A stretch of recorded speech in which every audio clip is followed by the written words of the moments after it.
bạn này mình video thay mũi cái trong bằng 2 đồng vốn ở kia bạn này cứ dương miên ca promotion bị sát tiện tông cho mùi nâng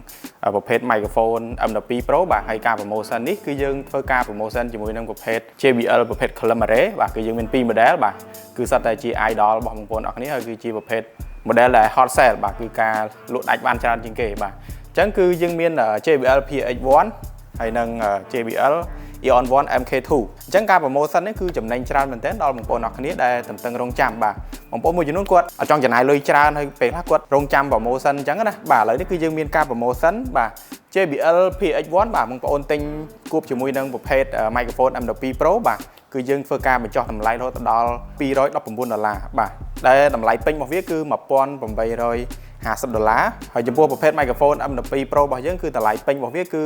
$319បាទបើសិនជាបងប្អូនទិញតម្លៃធម្មតាគូគ្នាគឺវាឡើងរហូតដល់តម្លៃ$2169បាទប៉ុន្តែបើសិនជាបងប្អូនទិញក្នុង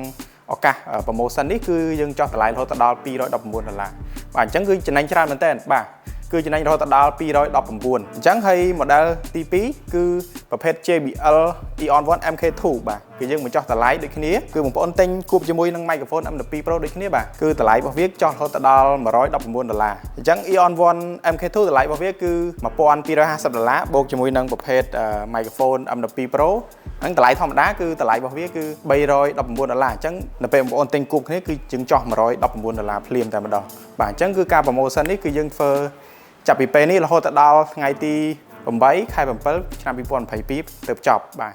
បងប្អូនអរគ្នាឥឡូវគឺខ្ញុំអាចបង្ហាញពី spec ខ្លះៗទាក់ទងជាមួយនឹងប្រភេទ JBL PX1 ហើយនិងប្រភេទ MK2 បាទបងប្អូនជាច្រើនប្រហែលជាបានដឹងរួចមកហើយដោយសារតែយើងបានចេញវីដេអូក៏យើងបានចេញ spec អីជាច្រើននៅក្នុង poster នៅក្នុង Facebook page ឬក៏ YouTube ដែរអញ្ចឹងចំពោះ PX1 គឺកម្លាំងវ៉ាត់របស់វាគឺរហូតដល់2000វ៉ាត់ជាប្រភេទ speaker ដែលមាន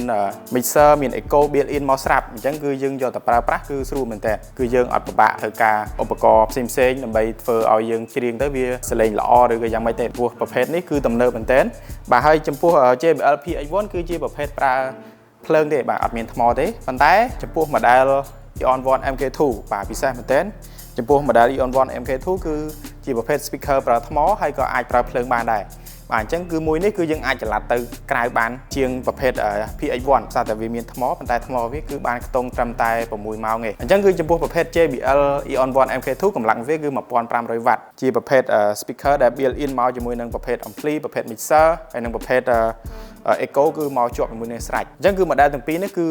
លក្ខណៈពិសេសរបស់វាគឺម្យ៉ាងម្នាក់ហើយអ្វីដែលពិសេសជាងនឹងទៀតគឺប្រភេទ microphone M2 Pro ប្រភេទ microphone M2 Pro គឺជាប្រភេទ microphone ដែលប្រើថ្មអញ្ចឹងគឺបងប្អូនពេលចល័តទៅកន្លែងឆ្ងាយដែលអត់មានភ្លើងអគ្គិសនីគឺបងប្អូនអត់បញ្ហាទេគឺយើងអាចយកទៅតាមបានបាទអញ្ចឹងគឺជាប្រភេទ microphone ដែលមាន DSP នៅក្នុងហ្នឹងគឺយើងអាច EQ សលេងអាច EQ echo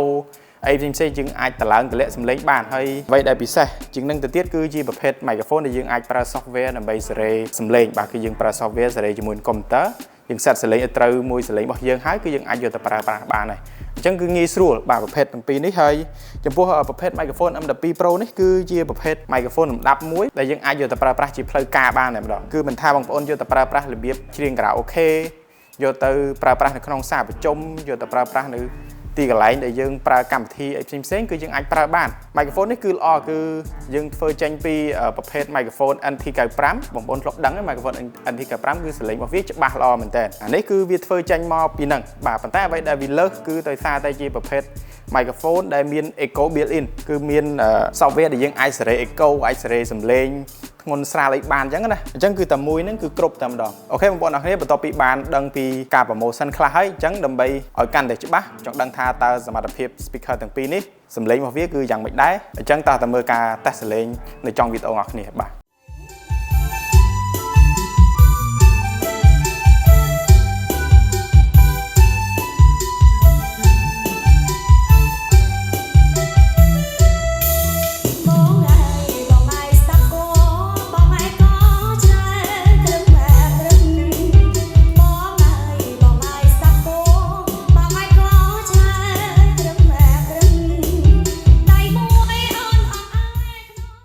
នេះបន្ទាប់ពីយើងបានតេស្តសលេងហើយអញ្ចឹងបើសិនជាបងប្អូនមានចំណាប់អារម្មណ៍ទៅលើប្រភេទ speaker ដែលមានការ promotion ជាមួយនឹង microphone M12 Pro ក៏ដូចជាប្រភេទ JBL PX1 ហើយនិងប្រភេទ JBL Eon 1 MK2 អញ្ចឹងចំពោះទីតាំងដែលបងប្អូនអាចមករកទិញឬក៏អាចមកសាកសលេងបានគឺយើងមានពីរសាខារបស់យើងខ្ញុំគឺទី1គឺ Nano Sound Experience Center 1ដែលមានទីតាំងស្ថិតនៅផ្សារកណ្ដាលគឺនៅលើផ្លូវលេខ19ផ្ទះលេខ131ទីតាំងរបស់យើងមួយទៀតគឺនៅអូឡ িম্প ិកបាទគឺ Nano Sound អូឡ িম্প ិកគឺស្ថិតនៅលើផ្លូវ163បាទក្រោយវត្តមហាមន្ត្រីម្ដុំសាលាធនធានមនុស្សទីតាំងទាំងពីរនេះគឺបងប្អូនអាចទៅទីណាក៏បានដែរគឺយើងអាចទៅសាកសលេងតេស្តសំឡេងឬក៏យើងអាចទៅសួរព័ត៌មានផ្សេងៗបានជាពិសេសគឺបងប្អូនអាចមកជាវប្រភេទ speaker ដែលយើងកំពុងតែមាន promotion ហើយអ្វីដែលពិសេសជាងនឹងគឺយើងមិនមានតែប៉ុណ្ណឹង model ទេបាទគឺយើងមានប្រភេទ accessory ប្រភេទ speaker karaoke ប្រភេទ speaker ប្រកបអាជីវកម្មប្រភេទ speaker ដាក់ក្នុងហាងកាហ្វេអីផ្សេងៗជាក់ស្ដែងដូចជានៅ Nano Sound Experience Center មួយគឺយើងមានប្រភេទ speaker home ផងដែរបាទអញ្ចឹងគឺបងប្អូនអាចមកទីនេះក៏បានបងប្អូនអាចទៅ Nano Sound Olympic ក៏បានបាទអញ្ចឹងអរគុណច្រើនបងប្អូនអរគ្នាសម្រាប់ការតាមដានវីដេអូខ្លីមួយនេះ